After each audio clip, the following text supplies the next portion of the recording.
Okay, I want to welcome our audience. Welcome to the Ready, Set, Gemini podcast. I am your host, Dan Mora, and this is my co-host directly across from me. Hey, everybody. Frank Smithson here. Thank you for joining us. And as always, we want to remind our audience for we love feedback. We want comments. Like, subscribe. Future show ideas. Yeah. Mm-hmm. Yeah. So how you doing today, Frank? Doing pretty good. Had a little bit of a long weekend. But yeah, ready to kick off Monday, closing out this quarter's goals and getting ready for next quarter. How about you? Yeah, busy weekend. Very, very busy. So I'm just trying to keep it rolling. For sure. Dan and I both had an opportunity to join the Cows Pro vendor conference, which was pretty cool and new experience for me. Yeah. It was fun. What are we talking about today? We're going to be talking a little bit about the fast food workers bill, which is AB, what? 257. 257. And it's interesting. It looks like they're doing a couple things. They're putting the council together, but one of the big pieces of it is increasing the minimum wage for fast food. So Governor Gavin Newsom, he's got a quote in here. It says, "For years, the fast food sector has been rife with abuse, low pay, few benefits, and minimal job security. The law provides for the creation of a fast food council made up of 10 members to establish sector-wide minimum standards on wages, working hours, and other working conditions related to health, safety, and the welfare of and supplying the necessary costs of proper living to fast food restaurant workers." Yeah. Yeah, pretty interesting stuff. The minimum, not greater than $22 an hour. The bill, did you read? I read the bill start to finish, and it says that not greater than $22. So they could establish it lower than $22, but correct. So we're at 15 now, right? And so there's like a $7 swing that we could go, and it is only for like franchises. Essentially, you have to have 100 locathink or more nationally, right? Mm-hmm. So In-N-Out, any idea how many they have? I have no idea. Yeah, they're 300s. I think it was like 358, something like nationally. That. So okay. they'll be part of that mix. Yeah. And earlier I was thinking, well, hey, if In-N-Out can do it, like why can't everybody do that? But I don't think that In-N-Out is actually what is high paying is what I once thought. So I wanted to put that out there. Yeah, they have a reputation for paying well. So the history of minimum wage is interesting. So as of the first of the year, 1/1/23, it's going to be at $15.50. $15.50. Okay. Yeah, and in 2018 it was 11. So we're talking some big increases here. Interesting. Yeah, so I wonder where In-N-Out actually is, because when I think of a fast food restaurant with like really good business management, I think of them. Mm-hmm. I did a bit of research, and one of there's I think two separate arguments here. This is very polarizing, and one of them is the purchasing power of your low wage earners. And the Economic Policy Institute found in 2019 they did an analysis and found that in 2019 you had 17% less purchasing power than you did 10 years ago, and 31% less purchasing power than the minimum wage in 1968. Using that logic, the peak of that type of logic is 1968, which was your purchasing power was at its highest in 1968 from a minimum wage perspective. That's one argument. The other side of the argument is that it kills jobs and increases cost of goods. Mm-hmm. Yeah. So how would it kill jobs?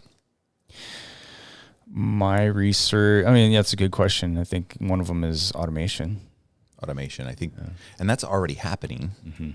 So if it's already happening, this bill can possibly accelerate it. Yeah. So is that bad?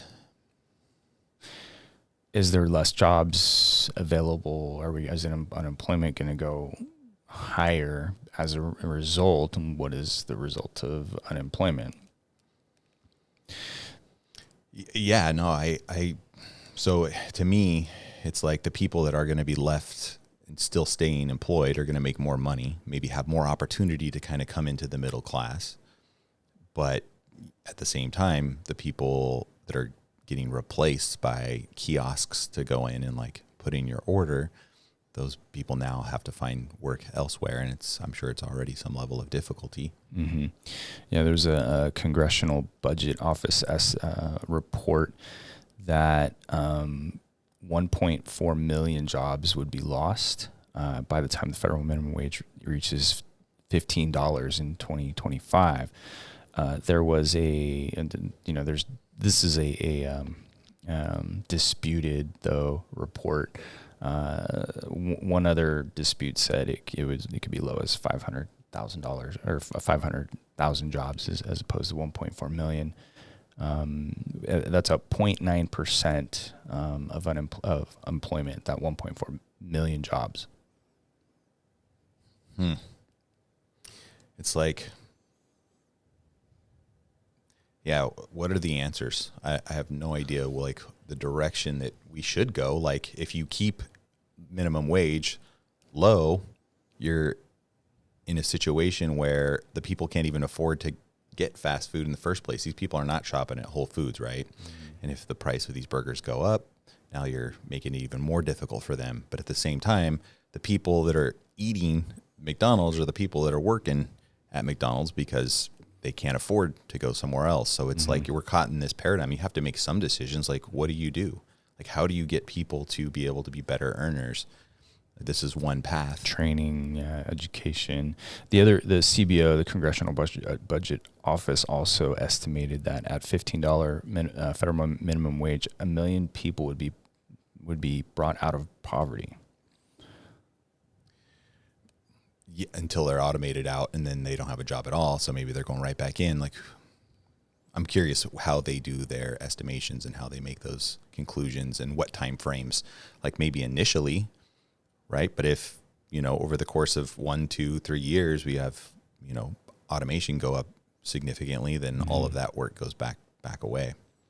Yeah, there's been a couple of political positions. One, as you heard in our election cycle, was that in 2016? No. When was that? 18? The last election cycle, the Democrats were favoring a $15 federal minimum wage. There's been an opposing or a Republican proposal, like a Plan B, that says taxing companies that earn over $1 billion in revenue, taxing them more. Republicans are saying tax billionaires? There was one Republican that put this up that said if a company makes over $1 billion, that they would be taxed more. Wow. As opposed to raising the federal minimum wage. I like that. Yeah. Tax the businesses, the 1%ers, the 2%ers. I'm all over that. I don't believe this. My personal opinion is this trickle down concept. If you're a billionaire making billions and getting mega yachts, that if you tax them more, somehow it's going to impact the people below. Well, I think it does affect the middle class, and I think in this way, because billionaires aren't going to make less money. I don't believe that. The stock price, though, is going to get hurt, and who invests in the stock market? The middle class. So I think it's more of if you tax if you have you're taxing companies with $1 billion in revenue, really that's just going to affect the stock value of that company, right? Interesting.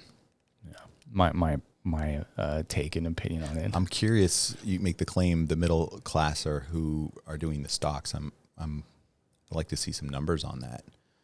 Yeah, I'm it's curious. fairly well accepted. There's this other concept that it hurts the very people you're trying to help.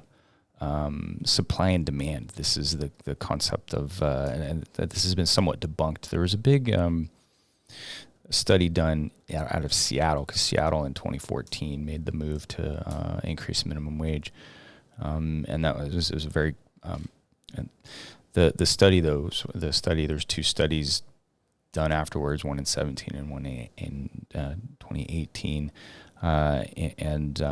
The one from 2017, in raising the minimum wage, there was a notable reduction of hours. And what it argued, too, was that people were voluntarily reducing their hours with an increase in pay, which is a very interesting concept. And in 2018, there was the a part of the report stated that there was no job loss. Now, this could have been, they argue too, that this could have been something that the economy itself had influence on, not the minimum wage. Interesting. And I'm wondering, like, from a benefits perspective, like when you say reducing hours, like if you're going from a 50-hour work week with overtime to 40, then I think that's good for the economy and the culture and society. If you're talking about going from 40 hours and then down to like 30 and then losing benefits, then I think that would have like a negative impact. I'd be curious to see why. So, I got to see these reports to understand like the specifics to feel confident in maybe the path that we're trying to highlight on the impacts of the hourly wage. Yeah, unskilled or non-skilled workers. That's a broad statement, but I would say that it's characterized by communication, instability, those sorts of things. People that have a hard time literally keeping a job.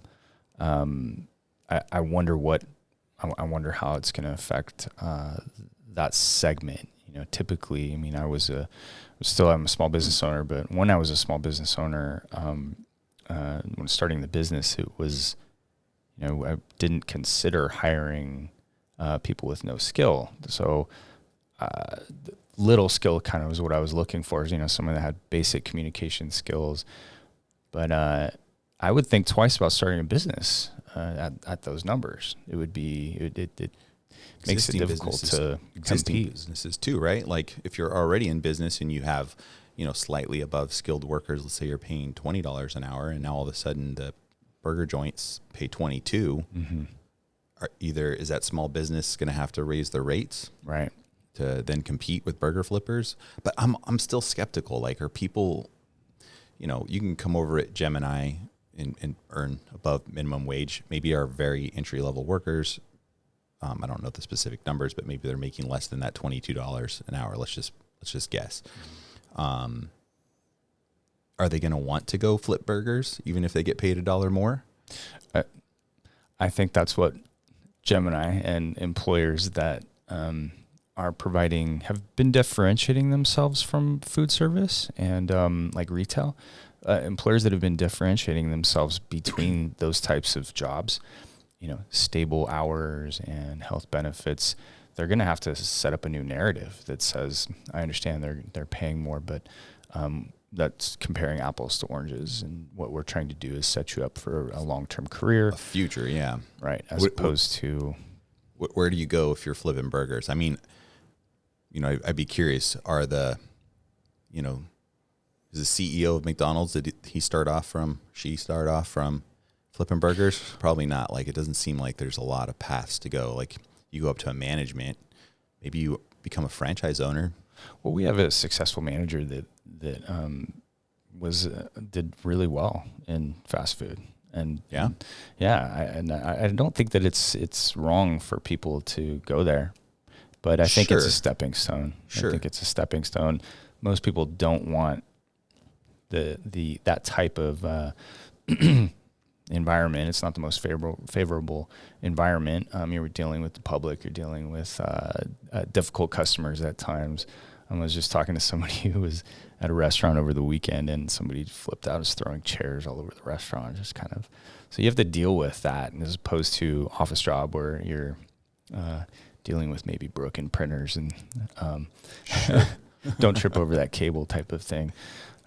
Quiet environment, or an environment that's a little bit more harmonious. And when I think of fast food companies, I think of like youth, right? Like young kids kind of getting in, 16 years old, going flipping burgers for a little while, getting the experience of what it's like to pay taxes, and then, working their way through school and maybe moving then into restaurant. If they're going to try to grow a little bit there, they get a little bit better connections with people, learn communication, and then they take their education and they can kind of learn the way to go. Yeah. So I think to wrap this up, I want to understand what you think our audience's attitude towards this topic should be, and I'll answer it after you answer it. I think it's one of question is where I would be. Like, is this going to, create benefit? Is it going to force automation? Is it going to impact their businesses? I don't know the answers to this yet. So, and I don't have what's the other alternative? Right. So start questioning things. Like, I don't know. Like, I think it's kind of good. It's going to force a lot of change. It's going to create pressure. I really hope it doesn't mess up the lower class more than they already are. Mm-hmm. There's that potential. Yeah. I mean, but it all comes back to education and training. Mm-hmm. I don't know. One of the reports that I read said that it was I think it was from the Congressional Budget Office, but they said that economists cannot agree on the net effect of rising minimum wage on businesses. And so far, what the approach has been philosophical and from a theory perspective, and they're still struggling to get struggling to get specific, data-driven results from how this is going to work. From a theory perspective, one side leans on supply and demand, and supply and demand says you increase the cost, the demand is going to go down for labor.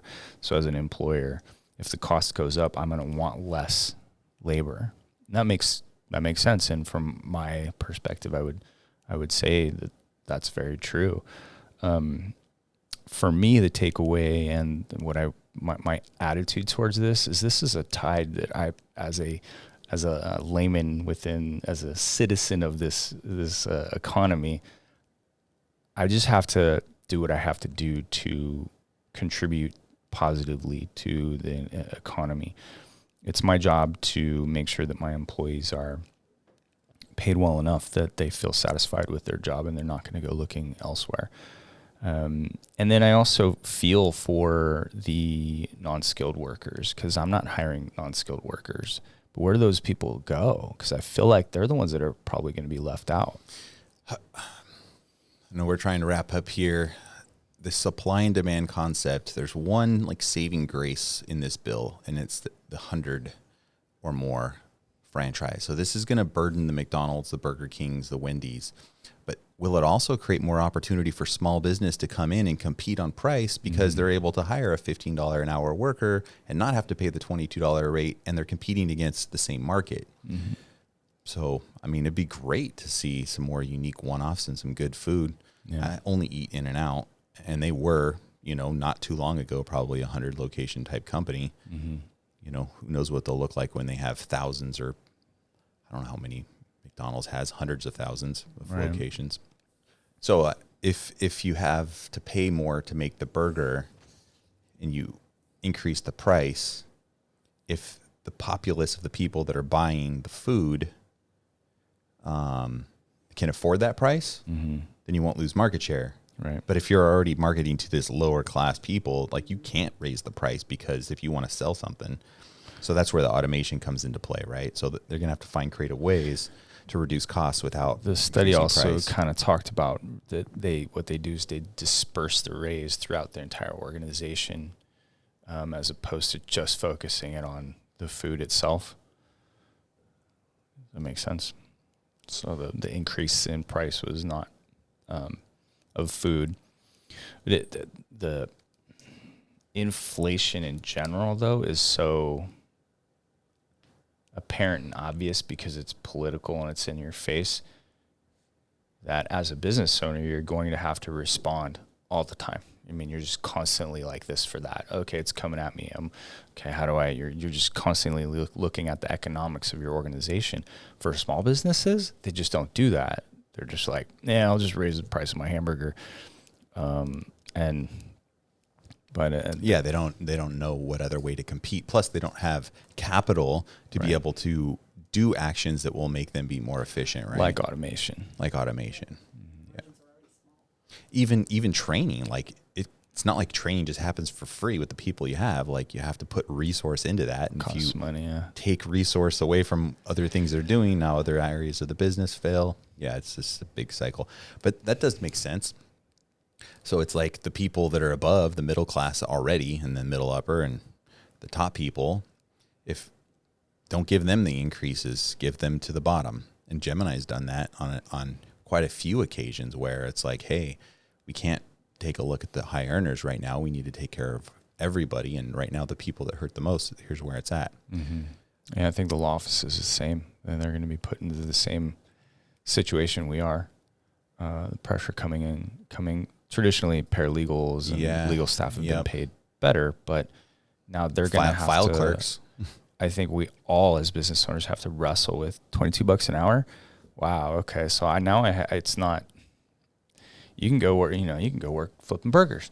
Now it's, you have a better place to work here as opposed to, I don't know, giving people an easy exit out. Selling opportunity. You can no longer make like flipping burgers the whipping boy of your wages. You know what I mean? I mean, it's still not the best gig. You're just standing over hot grease all day. I know. You're serving customers that 100% are agree. a little it's rough. Just dollar signs, dude.